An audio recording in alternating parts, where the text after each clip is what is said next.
All praises, glory, and honor be unto Yahweh Bashem Yahushai. It's your brother Malcolm from the Chicago GMS camp. Back with another e-epistle. Once again, I'm going to say all praises, glory, and honor be unto Yahweh Bashem Yahushai. Double honors unto the apostles, the elders, the true leaders of GMS. You know, teachers that rule well in the faith. And salutations to the occupant on the four corners of the earth that are doing this work in truth and sincerity. And this is going to be the last and final installation of Edom Has No Hope, because they don't. And put a little something together. And I'm just going to start with a couple of scriptures. All right. Let's start with Proverbs 16:4. And it reads, "The Lord hath made all things for himself, yeah, even the wicked for the day of evil." All right? So even the wicked was created for the day of evil, okay, and to do evil. So there's a wicked race on planet Earth, all right? Now I'm going to go to the book of Maccabees and identify who that race is out of the Holy Scriptures. This is 1 Maccabees 1. First chapter, first Maccabees 1, and I'm going to run through verse 9. "And it happened that after Alexander, son of Philip the Macedonian, who came out of the land of Kittim, had smitten Darius the king of the Persian Medes, and he reigned the first in his stead, the first over Greece." So this Macedonian Edomite line conquered the Persian Medes. Medes are, two brown nations that had combined into one kingdom, and pushed them out of Europe. All right? And then started calling themselves the Grecians. Verse 2. "And made many wars and won many strongholds and slew the kings of the earth." So he went pushing throughout that region, taking down every little province that he came across, all throughout Eurasia, lightening up Eurasia and making it Edom. All right? "And went through the ends of the earth and took spoils of many nations, so much the earth was quiet before him. Whereupon he was exalted, and his heart was lifted up.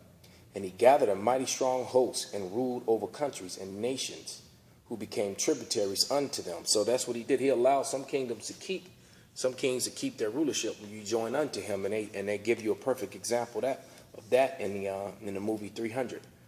Because the people that he conquered was Xerxes, and Xerxes was doing the same thing. You know, he showed up at the door of the Grecians, of the Spartans, and there you go. He sent this emissary who had a bunch of skulls of conquered kings who didn't take the deal, basically. Okay? Verse 6. Verse 5. "After these things he fell sick and perceived that he should die." You can get that account in the book of Daniel, okay? Which is in Daniel, the 7th and the 8th chapter. All right?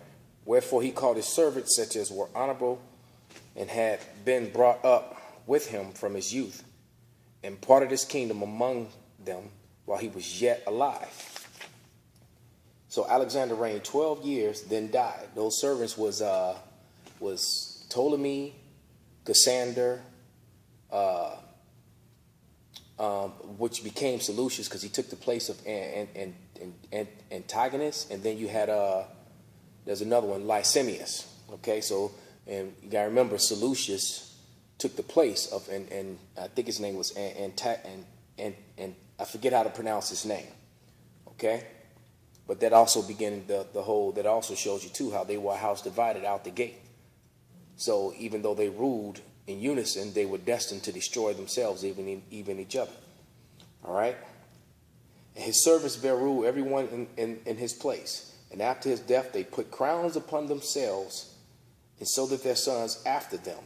And evils were multiplied in the earth. And there came out of them, this race of people, a wicked root, Antiochus, surnamed Epiphanes, son of Antiochus the king, who had been Hostage at Rome, and he reigned in 137 years in the kingdom of the Greeks." All right, so these Edomites, a sect of them, were now calling themselves Grecians, and they still refer to themselves as Greeks, or the sons of the Greeks to this day. But the real Greeks, the people of the Persians and the Medes, the brown-skinned people who lived all throughout Eurasia, were conquered, taken down, lightened up, and the Edomites then began to refer to themselves as Grecians, as they still do to this day.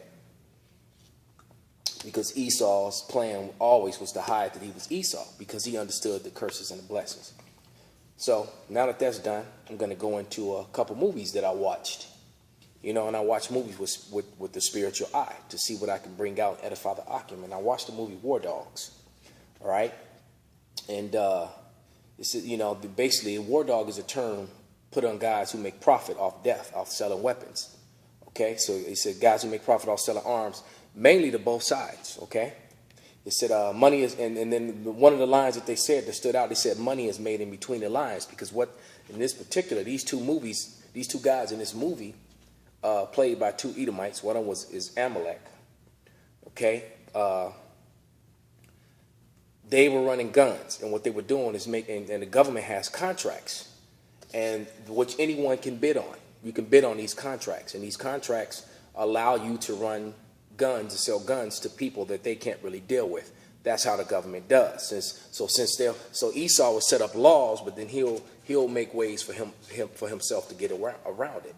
Right, so he'll have outside contractors come in and do work or business that he can't, because he set up laws, and he'll do it in secret so that people don't know. But there's actually a government page that you can go to and get involved in that. All right, you can get licensed and all that sort of thing, because this guy had what you call a Class 3 license, man, which makes you come to think why in Chicago there's so many shootings, man. Because there's so many testimonies, which I was hearing even from my childhood all the way up until now. There's one floating around on YouTube right now of I think he was a former gangster disciple, who gave his testimony of how he would get up in the morning and go out in the alley, and they would find guns in crates in the alleys, man. And that's exactly what's happening, man. They're arming these young people with these weapons. These Edomites are, but then they'll put on the news and, you know, show how violent they are and what they're doing to each other, but they set the whole thing up. That's how Esau operates, you know. He'll bring the drugs into the country, and then he'll turn around and put you in jail or start a war, a false war on drugs, just to keep his prisons filled. So this is so he set up right, because those prisons are owned by Edomites, and so the stockholders of these prisons make money as long as they fill. So Esau is at odds with Jacob and wants to destroy you. All right, so he'll get you one way or another. You either get killed by the weapons that he provides, or you'll go to jail and he makes money off you and gets free slavery from you by being in prison. It's a win-win situation for me. You dumb jakes, man, won't wake up to that fact. Okay? He also said that money is made in between the lines, and the small man, this money could be, that they'll make crumbs, and then from the crumbs that's left over from the government, there's millions in that. All right? There'll be billions for big contractors like, I think, Hollenbach, or whatever you call them, the one that Dick Cheney was involved with. But for little guys, man, those crumbs equals millions, man. Okay? And then, you know, Edomites have been doing it for a long time. They play both sides, man. All right? Okay? Let me get another scripture. This is Proverbs 28. And 8, it said, he that by usury and the unjust gain increaseth his substance, he shall gather it for him that will, if he should gather it for him that will pity the poor. He turneth away his ear from hearing the law, even his prayer shall be an abomination. So you Edomites, man, what they do is they'll go in, and the bankers will not only provide arms, but they'll provide arms to both sides. And then once the countries of the two places have destroyed each other, they'll give them loans to rebuild their countries, and now you're in debt to them via usury. And so the countries never, the usury, the debt is so big, you're never able to pay back. So what they end up doing is they get a hold. So the only way to pay them is now through the people. You give up the people for taxes, you know, like a IRS and their Social Security system. All right, because America is that's what's happening to American citizens, man. Right, you're a payment to the bankers, man. And so they do the same thing in other countries, man. They take over your resources. If you got iron ore, if you got good trees, you got a water source, whatever you have, man, they'll take that. Get control of that, man. That's what they do. Okay? Let me get right. And they'll use usury to rebuild your countries. And now I'm gonna go to Isaiah 33:1.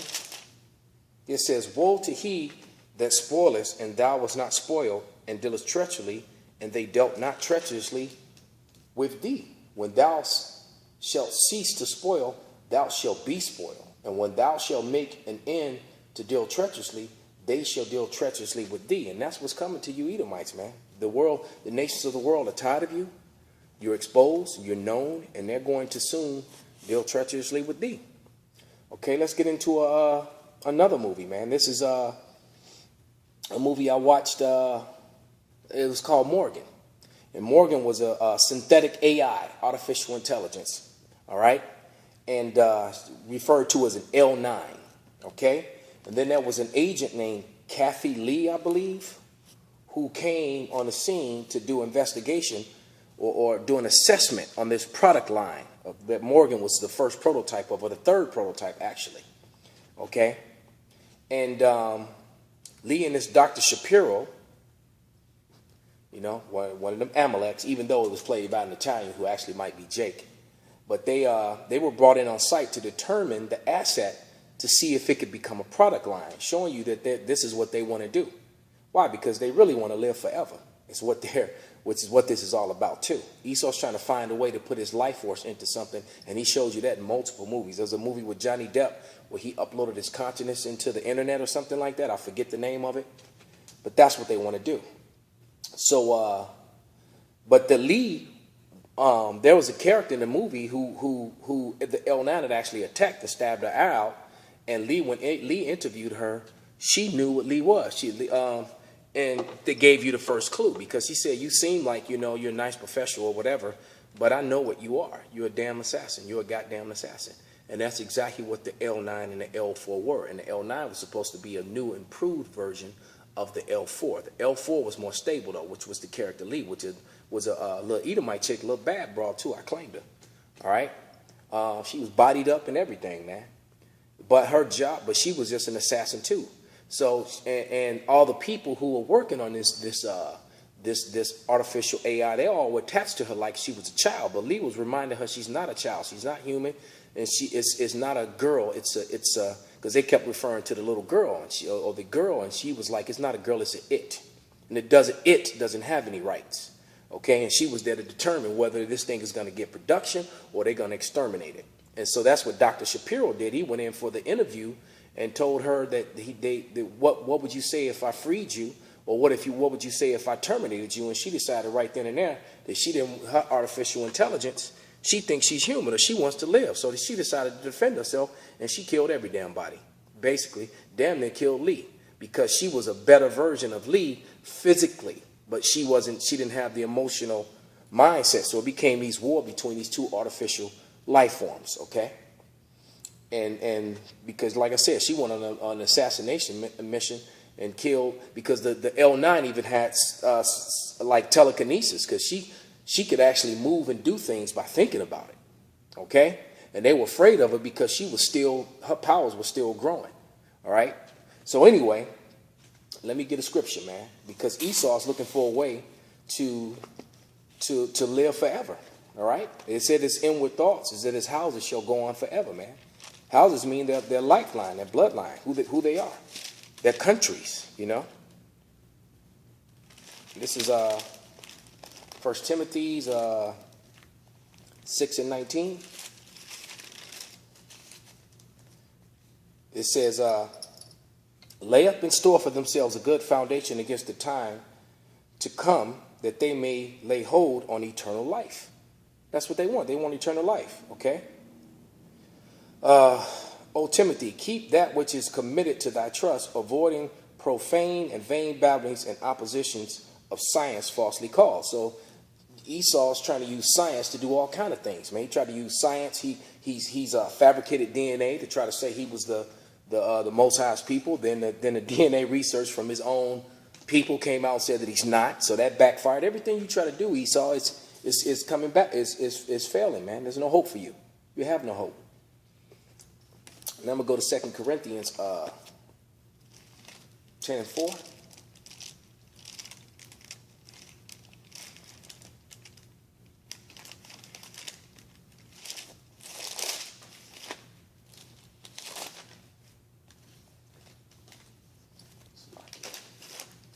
Too many books here. 2 Corinthians 10:3-4. Okay? It says, for the weapons of our warfare are not carnal, but mighty through Yahweh to the pulling down of strongholds. So we're pulling down the strongholds with the truth, man. And that's also the way, you know, spiritually, how we're going to fight Esau, man. Because you can't fight his war machine, his AIs, his super soldier program, and all that stuff, man. All right? We'll make ourselves living sacrifices, man. We go on the highways and byways. They could do drive-by shootings. They taking pictures and images of us, which is all in vain. You can just get it off the internet. But in all these high-rise buildings, man, they could probably have snipers aimed in on us and all kind of mess, man. Okay, we're totally vulnerable. But our weapons is this truth. That's it, man. That's it. Verse 5, casting down the imagination.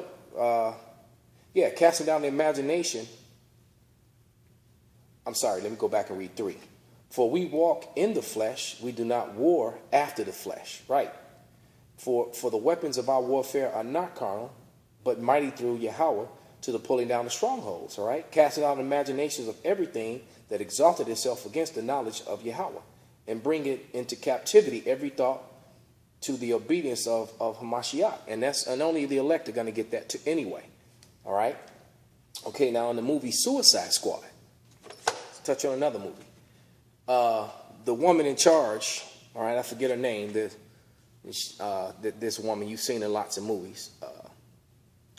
She spoke of an upcoming war between humans and metahumans. That's what they call the squad. They call them metahumans because they had powers.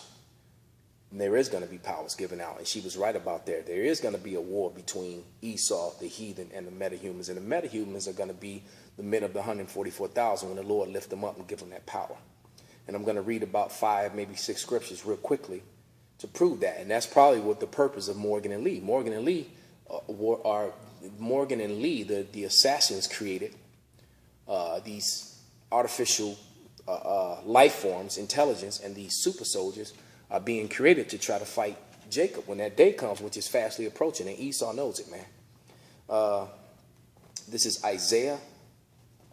Book of Isaiah 40 and 31.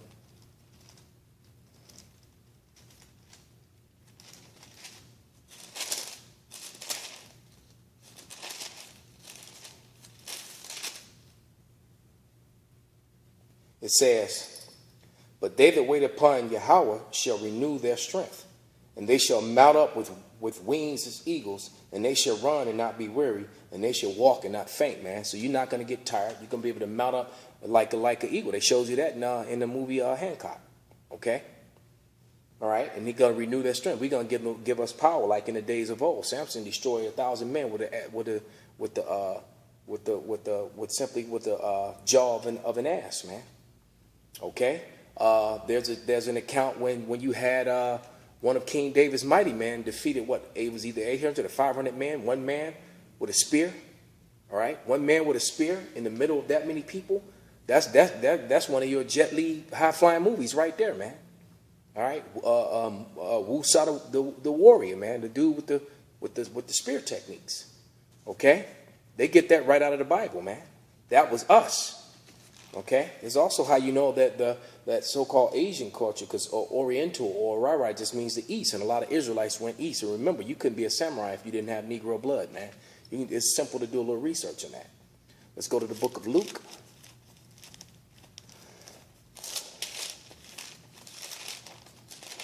We're going to do Luke 24 and 31.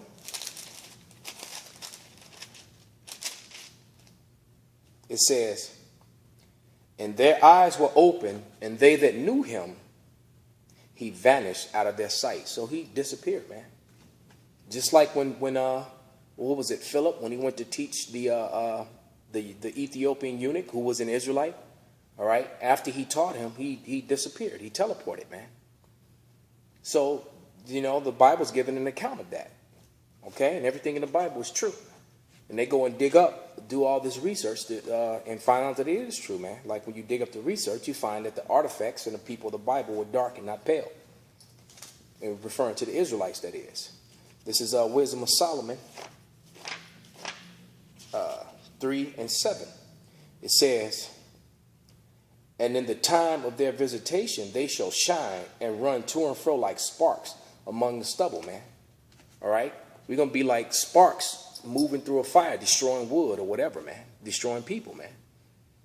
You know, like that character like Jamie Foxx when he was Electro in that Spider-Man movie, man. He was going to and fro like a spark, man, traveling through circuit lines and just burning up and destroying stuff, man. Okay? This is Daniel 7 and 18.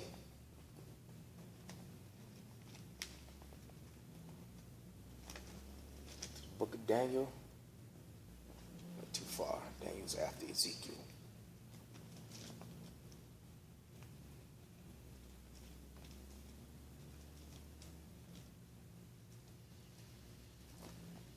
(7 and 18). But the saints of the Most High shall take the kingdom and possess the kingdom forever, even forever and ever, man. So we're not going to negotiate. We're going to take it, man.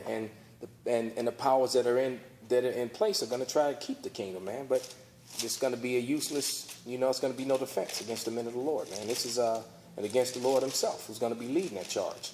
This is Revelation 2 and 26. All right.